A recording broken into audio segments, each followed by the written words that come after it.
ഭക്തിയും തത്വജ്ഞാനവും ഇത് രണ്ടും തമ്മിലുള്ള അവയുടെ പരസ്പര പൂരകതയും അവയ്ക്ക് തമ്മിലുള്ള ഈഷദീഷ തന്ത്രങ്ങളും ഭേദങ്ങളും ചിലതൊക്കെ സൂചിപ്പിക്കുക എന്നുള്ളതാണ് ഞാൻ ഇന്ന് ഈ പ്രഭാഷണം കൊണ്ട് ഉദ്ദേശിക്കുന്നത്. നിങ്ങൾക്കറിയാം ഭക്തി എന്ന് പറഞ്ഞാൽ എന്താണ്? നമുക്ക് ആരെങ്കിലും പറയാൻ പറ്റും എന്താ ഭക്തി? ഈശ്വരനോടുള്ള പ്രണയമാണെന്ന് പറയാം, പ്രേമമാണെന്ന് പറയാം,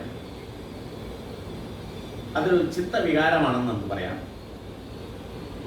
നമുക്ക് പ്രണയം പലരോടും തോന്നും.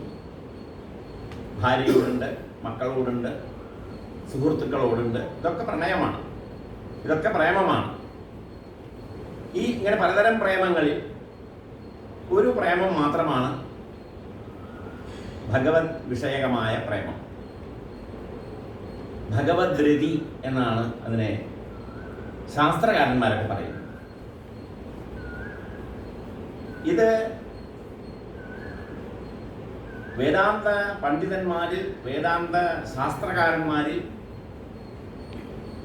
ശങ്കരാചാര്യർക്ക് ശേഷം ഏറ്റവും ഉന്നത ശീർഷനായ ഒരു വേദാന്തിയായിരുന്നു, ഭക്ത ശിരോമണി കൂടിയായിരുന്ന മധുസൂദന സരസ്വതി. ആ മധുസൂദന സരസ്വതി അദ്ദേഹം ഒരു കൃതി തന്നെ ഭക്തി എന്ന് പറയുന്ന രസത്തെ സ്ഥാപിക്കുന്നതിന് വേണ്ടി എഴുതിയിട്ടുണ്ട്. ഒരു അലങ്കാര ഗ്രന്ഥം. അതിൻ്റെ പേര് ഭക്തിരസായനം എന്നാണ്. അതില് ഭക്തി മറ്റ് പല രസങ്ങളെക്കാളും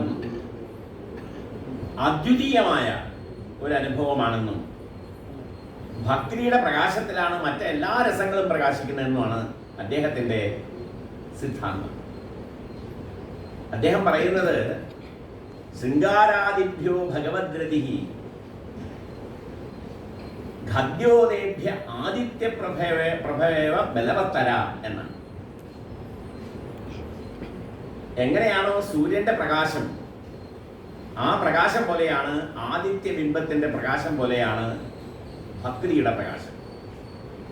ആ ഭക്തിയുടെ പ്രകാശത്തിലാണ് നമ്മൾ മറ്റെല്ലാം പ്രകാശിതമായിട്ട് നമുക്ക് കാണാൻ കഴിയുന്നത്, അനുഭവപ്പെടാൻ കഴിയുന്നത്.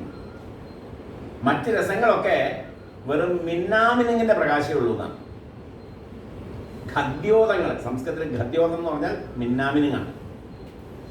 ഖദ്യോതങ്ങളെ പോലെയുള്ള പ്രകാശമേ മറ്റുള്ള ഭാവങ്ങൾക്കോ രസങ്ങൾക്കൊക്കെ ഉള്ളൂ, മറ്റ് ചിത്തവൃത്തികൾക്കൊക്കെ ഉള്ളൂ. ഭഗവത് രതി മാത്രമാണ് ഈശ്വര വിഷയകമായിരിക്കുന്ന ഭക്തി. അതാണ്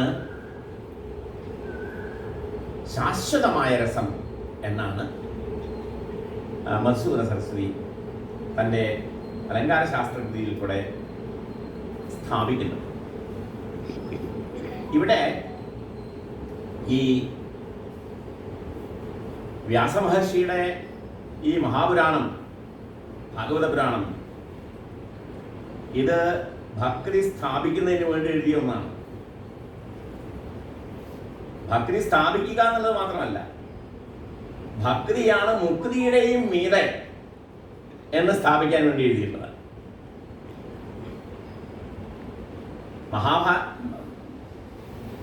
ഭാഗവതത്തിന്റെ അവസാനം 12ാം സ്കന്ധം അവസാനിക്കുന്ന ഭാഗത്ത് വ്യാസമഹർഷി ഒരു വലിയൊരു പ്രൊക്ലമേഷൻ നടത്തുന്നു. ശ്രീമദ് ഭാഗവതം പുരാണം അമലം യദ് വൈഷ്ണവാനാം ധനം. പ്രിയം ഒരു പാഠം കേട്ടു, എനിക്കിഷ്ടം ധനം എന്നാണ്, അതുകൊണ്ടാണ് ഞാനത് ഉപയോഗിച്ചത്. യദ് വൈഷ്ണവാനാം ധനം യസ്മിൻ പാരമഹംസ്യവൃത്യം അമലം ജ്ഞാനം പരം ഗീയതേ തത്ര ജ്ഞാന വിരാഗ ഭക്തി സഹിതം നൈഷ്കർമ്യമാവിഷ്കൃതം യൃണ്വൻ വിപഠൻ വിചാരണപരോ എന്ന ബാക്കിയുള്ള ഭാഗമാണ് ശ്രദ്ധിക്കേണ്ടത്. ഭക്തിയാ വിമുച്യേന്നര. മറ്റെല്ലാം പറഞ്ഞിട്ട് ജ്ഞാനവും വൈരാഗ്യവും ഇതൊക്കെ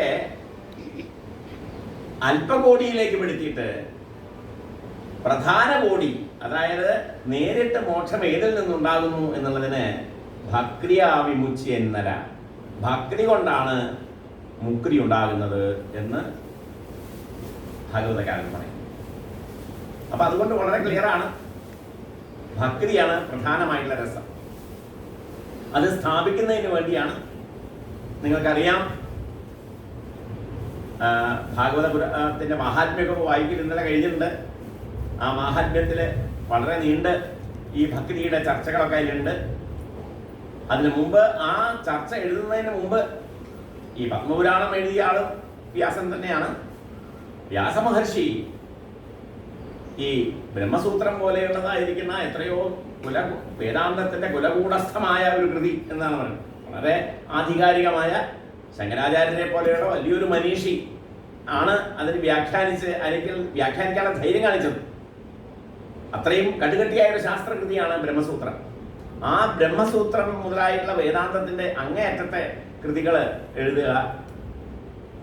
108ഓളം പുരാണങ്ങൾ, ആ പുരാണങ്ങളിൽ മഹാപുരാണങ്ങളുണ്ട്, അത്ര തന്നെ വലിപ്പമില്ലാത്ത ചെറുപുരാണങ്ങളുണ്ട്. ഇവയൊക്കെ കാവ്യതല്ലകങ്ങളും കൂടിയാണ്. വെറും കാവ്യങ്ങൾ, പുരാണങ്ങൾ മാത്രമല്ല, വെറും കഥ പറയുക എന്നുള്ള രീതിയിലുള്ള ഒരു കോൺവെർസേഷൻ രൂപത്തിലുള്ളത് മാത്രമല്ല. ഇതൊക്കെ ഭാഗവതത്തിൽ പറഞ്ഞ പോലെ രസമാലയങ്ങളാണ്, രസത്തിന്റെ ആലയങ്ങളാണ്. അതൊക്കെ രസത്തിന്റെ ആലയങ്ങൾ കാവ്യങ്ങളാണ്. അതുകൊണ്ട് എല്ലാം കാവ്യാത്മകവുമാണ്. അങ്ങനെ മനോഹരമായിട്ടുള്ള ഈ കൃതികളൊക്കെ എഴുതിയിട്ട് മനസമാധാനമില്ലാതെ വ്യാസമഹർഷി ഇരിക്കുന്ന സമയത്താണ് നാരദ മഹർഷി അദ്ദേഹത്തെ സമീപിക്കുന്നതും നാരദനോട് തൻ്റെ ഈ മനസ്വാസ്ഥ്യത്തിൻ്റെ കാര്യങ്ങളൊക്കെ പറയുന്നതും. അങ്ങനെ നാരദൻ്റെ ഉപദേശപ്രകാരമാണ് ഭക്തര ശിരോമണി എന്ന് പറയുന്ന ഈ ഭക്തൻ്റെ നാരദൻ മുക്തനാണോ ഭക്തനാണോ എന്ന് ചോദിച്ചാൽ അപ്പം എന്താ നമ്മൾ മറുപടി പറയാം? നാരദൻ മുക്തനാണോ എന്ന് ചോദിച്ചാൽ മുക്തനാണ്. ഭക്തനാണോ? ഭക്തനുമാണ്. മേൽപ്പത്തൂര് നാരായണ ഭട്ടതിരി നാരായണീയത്തില് നാരദനെ ശുഗനെയൊക്കെ വിശേഷിപ്പിക്കുന്നത് എങ്ങനെയാണെന്ന് അറിയാമോ? മുക്ത ഭക്തകുല മൗലിതാം ഗതാഹ എന്നാണ്. നോക്കൂ, ഇതിനൊരു പ്രത്യേകതയുണ്ട്. മുക്തൻ എന്നുള്ളത് വിശേഷണമായിട്ടാണ് വെച്ചേണ്ടത്. ഇവിടെ മുക്തന്മാരായിട്ടുള്ള ഭക്തശിരോമണികൾ എന്നാണ്. അപ്പൊ അവരെ മുക്തശിരോമണികളല്ല, ഭക്തശിരോമണികളാണ്. മുക്തി ഉണ്ട്, അവർക്ക് കിട്ടിയിട്ടതേ ഉള്ളൂ. അതിലൊന്നും അവരത്ര ലഭിക്കുന്നില്ല എന്നാണ്. മോക്ഷത്തിലൊന്നും അത്ര മോക്ഷസൗഖ്യേപ്യ അനീഹ ഉണ്ടല്ലോ, നാരായണീയത്തിൽ തന്നെയുള്ള പ്രയോഗമാണ്. മോക്ഷസുഖത്തിന് പോലും താല്പര്യമില്ല. അതാണ് ആത്യന്തിക സുഖം. ഒരു കാലത്ത് നശിക്കാത്ത അമൃതമയമായ അലൗകികമായ ആനന്ദമാണ് തത്വജ്ഞാനത്തിലെ മോക്ഷത്തിൽ നമുക്കുണ്ടാവുന്നത്. അതിന് മീതെ വേറൊരു ആനന്ദമില്ല. ആ ആനന്ദത്തിൽ പോലും താല്പര്യമില്ലാതെ ഭക്തിയിൽ മുഴുകി ജീവിക്കുന്നവരാണ് ഇവരെ.